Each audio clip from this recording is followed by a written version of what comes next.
Hi, Beebles.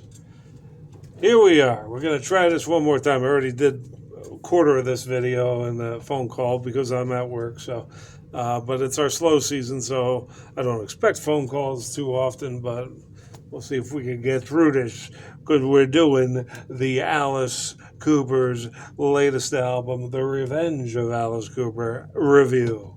Yes, sir. I am one of the biggest fans. I could show you. Uh, you know, I love Alice Cooper. I tattooed that to myself 25 years ago. I'm at this 31 years. Um, anyways, so here it is. I drove myself crazy waiting for this album to come out, and my first impression, first listen, was wow, that's pretty. It's sterile. It's feels like a bunch of old men trying to get wild. And but it's a grower, not a shower. So it did grow on me, and I do love it very much. Not to death, but I love it. So we're going to just go through as quick as possible each song, what I think, and I can't. I don't have the album yet. I've just been listening to it on YouTube because here in Florida, record stores are hard to come by. They're only in the major cities, and they don't get stocked very well, And the few Alice CDs I was up in Orlando the other day. Nope, all sold out. I was down in north of Miami on a road trip, and nope, all sold out. The one place had the vinyl, but I don't care for vinyl, so I want the CD. So at Ollie's, I just, Ollie's, do you have Ollie's where you live? They just have a big hardcover book of Alice Cooper, like everything about his whole career right up until about 2001, I guess, when it was published. It was only $10, this big book. It come out of a slide. It had fuzzy surface for his hair. And it was just a big, beautiful book. Wasn't even expecting it. I was in there for other things. So check out that book if you're a big Alice freak like me. But this is the original band. Everybody but Glenn Buxton, except one song, Glenn Buxton's old guitar riff that he never went anywhere. Dennis Dunaway saved it, and they remastered it and mixed a song around it and stuff, and we'll get over that. But so first of all, we start out with the Black of the Mamba. And it's a slow, slithery tune, one of the more sexy type Is It My Body tunes. I didn't care for it as an album opener, but it's a little too slow going. I like a barn burner to open an album, like Under My Wheels open Killers, and that sort of thing. But Caught in a Dream opened Love It to Death, fast-paced hard rockers. But they make up for it right with the next song, which is Wild Ones. Boom! It's about a biker gang, and based on a movie from the 40s or whatever that they liked. Very complex. This I compare, not when I compare them to older songs, not because they're ripping off the older songs, just the feel, the pace, the tempo and whatnot. And I would compare Wild Ones to Halo of Flies as far as complexity, but not the same complexities. Just a long, progressive types rock song. Then Up All Night, about Alice keeping it up all night. At 77, he better be eating, Viagra 3 times a day to keep that thing up. But anyway, I do like his, the sense of humor around it. He's always had that sardonic sense of humor, that suggestive sense of humor of naughty things, but not quite going there. It's always a classy way to approach, darker or adult topics. So that's a good rocker, fun party rock tune, I would call. Then Kill the Flies, and that almost killed my vibe because the first 3 songs were released in that order. The first, as singles. In that order, you got those 3 songs already, and you're waiting for the rest of the album. So I got sick of those songs, just playing them so much. So when I turn on the album, I go right to Kill the Flies, the 4th track, and that's a weak opener. But I'm just waiting for the rest of the album to catch up to how much I listened to the first 3 songs, and then I'll start from the beginning of the album again. But it's the weird way I work it, but it works for me. But in any case, Kill the Flies. This is an answer to Ballad of Dwight Fry, but it's corny, cartoony, like Warner Brothers, Looney Tunes type, horror vibe. Just for kids. You can't even take it serious. It's fun but it's just so simple, the song, and there's no real melody to the vocals, and it's fun. I love Alice's horror stuff. I look forward to his horror songs, but this ain't one of them. But then he just makes up for it right away with One Night Stand. Now, this is a song right out of the '90s goth scene. This is perfectly resembles a goth track. And I'm an old goth. I'm three things. I'm a heavy metal, goth, hippie. I love the '60s psychedelia. I lived it. I've seen all those bands. I partied with Country Joe and Eric Burden from the Animals, and the Blue Oyster Cult, and the Moody Blues. A lot of blue bands. I'm kind of blue myself, so it made sense. But then I've gotten to the goth scene by the '90s, and I've been to goth clubs all up and down the East Coast and throughout Europe, Western Europe. And so I know goth, and that's a goth tune. A lot of people say Alice inspired goth. Well, he just stole his crown back with that song. Very vampire-related song, whatever. One Night Stand, mid-tempo, slower to mid-tempo song, but very gothy. I like it.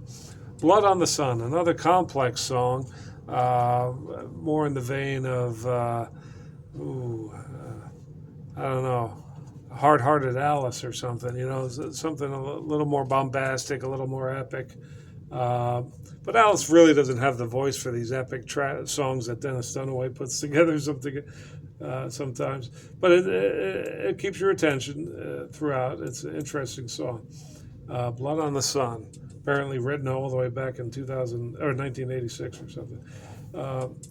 Crap That Gets in the Way of Your Dreams. This is sort of an answer to Alice's punkier contribution, because a lot of people say Alice brought the world, the music genres of glam rock, glam metal, and goth and punk. All those goth, punk, and glam bands all resort back to Alice as an inspiration. So once in a while they change up their sound to address those inspirations more directly. So that's a bit of a silly song. I don't really care for that. I compare it to Kill the Flies, another little bit silly, but it certainly talks about how a lot more bands than not go nowhere and have a hard time giving up the calling, and then just get stuck in their mother's basement writing music and griping about never going anywhere with it. I can relate. I've been in and out of a few metal bands, and you can find my stuff online. Inverticrux, Vintage Flesh, Graveside Service, and Mystic Forest, where I sang from a French band. These are the black metal bands I've been part of, and there's been others. And I'm still in music, but now I got my head together. I know it's just for local entertainment and stuff, and just to keep myself creative. Now we got Famous Face. This is a song, one of the better songs, certainly reminds you of the early days. But it was obviously written by Michael Bruce, and I'm sure Michael Bruce seemed insistent on being the singer of the song. Now, I happen to like Michael Bruce's voice, but not as much as Alice's. But it kind of reminds me of Black Sabbath, Never Say Die, where there's one song towards the end, Bill Ward, the drummer, sings a song. Maybe he sings two songs on it. So it's not unusual for a different bandmate to take over the mic, but I don't like it too often with Alice because he doesn't know any other instruments. So if he ain't singing, he ain't really doing anything of significance, maybe a harmonica or a tambourine, and I can live without that. But he does a mean harmonica. So Famous Face is just making fun of, Britney Spears types, come and go, and leaving really no mark like a band like Led Zeppelin, Deep Purple, and Alice Cooper could leave. Money Screams. Now, this is a perfect follow-up to Famous Face. Alice is back on the vocals for the rest of the album. And although I think Alice's backing vocals on Famous Face, not to mention. But Money Screams got a great melody. It sounds so original. I wish it was one of the singles. I think the album would have stirred a lot more attention. Money Screams, just about the evils of money, and basically. Very good song, very enjoyable throughout. A little more complex, too. What a Sid. For some reason, I can't remember that song. What song is it? Oh, yeah. That's the. That's my crutch. Yeah, he's talking about smoking, just being a loser, and not getting far in life, and it's gonna, and oh, but it's a return to Looney Tunes from School's Out. You could hear that, and without ripping off that song, just that vibe. And so that's a really good tune. I did enjoy What a Sid. I don't know where in the song he says What a Sid, but that was a reference from Glenn Buxton. He used to call people a Sid if he wasn't impressed. So a very good song, bluesy. Intergalactic Vagabond Blues. That song's another complex tune. It has a couple real instrumental parts that are fast-paced and impressive. And it's, jokey lyrics about meeting an alien woman who's sexy and bizarre looking, but, turns on Alice and he sings about her. And one of the more comical tunes on the album, but a hard rocker as well. What Happened to You? What Happened to You? This is a song that Glenn Buxton's guitar riff got infused into, this old riff from probably 72, 73, who knows. And, so, but they just made a 50s rock song around it, and I think they did it an injustice because it should have been more of an Alice-y type song than trying to, create a song from some era before their sound or whatever. Even though the bluesy song is before their sound, I don't know. I just didn't care for that song that much, It wasn't that original, but a lot of people like it, and the band seemed to like it because they miss Glenn. But there you go. What Happened to You? I Ain't Done No Wrong. I notice a lot of reviewers are reviewing when they get to this song. They're saying, "Oh, this is a touch or go song, a take or leave song, kind of blues rock again."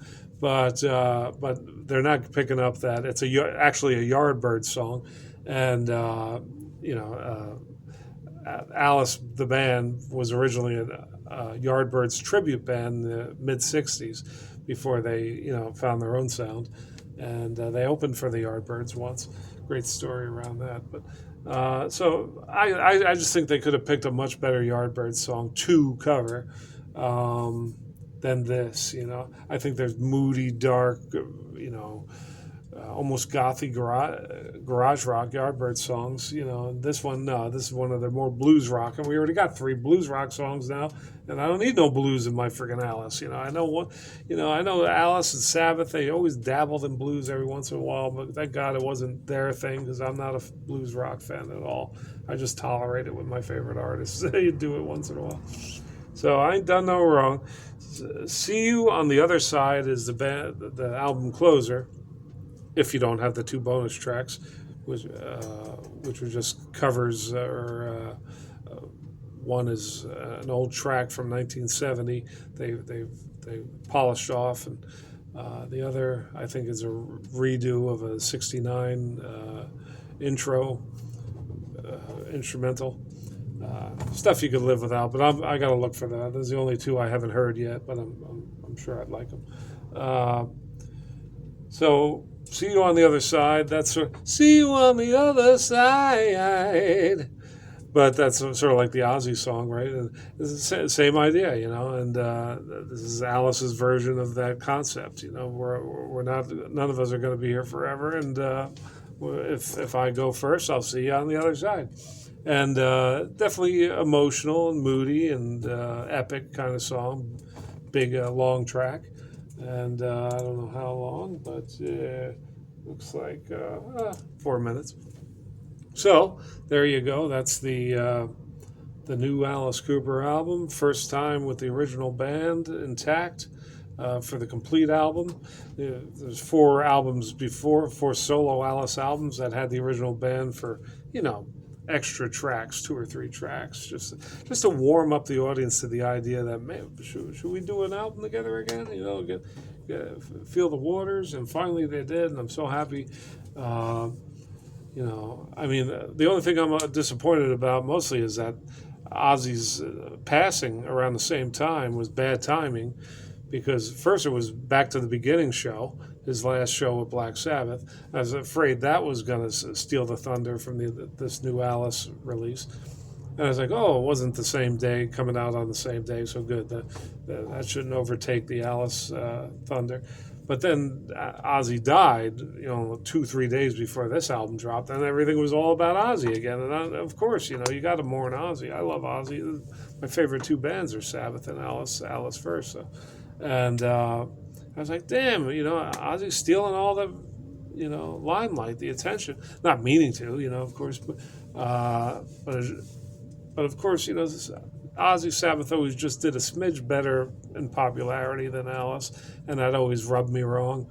And I was like, oh, nice, just steal the thunder one last time, And so I wonder how much better sales could be if Ozzy just held on a little bit longer and didn't draw the attention to him. Not meaning to, of course. I know, I love Ozzy, but you might not have thought about it yourself. But now that I raised the issue, you're thinking about it, and it's like, darn, just. But apparently, this album's selling well. It's too early to say how well it will sell. I'm hoping to get my copy my next day off. And so anyway, it grew on me. I really like it. I'm very happy to have that one more. It's very nostalgic, and it's definitely better than the last few Alice albums, except Paranormal. Paranormal was very good. Along Came a Spider was very good. Dirty Diamonds, The Eyes of Alice Cooper. These albums, if you told me the original band members performed those albums, you'd believe it. They were just very, return to the form kind of albums, original form. Just not with the original members except the singer. But there you go, folks. The Revenge of Alice Cooper. Get yourself a copy because you're going to love it.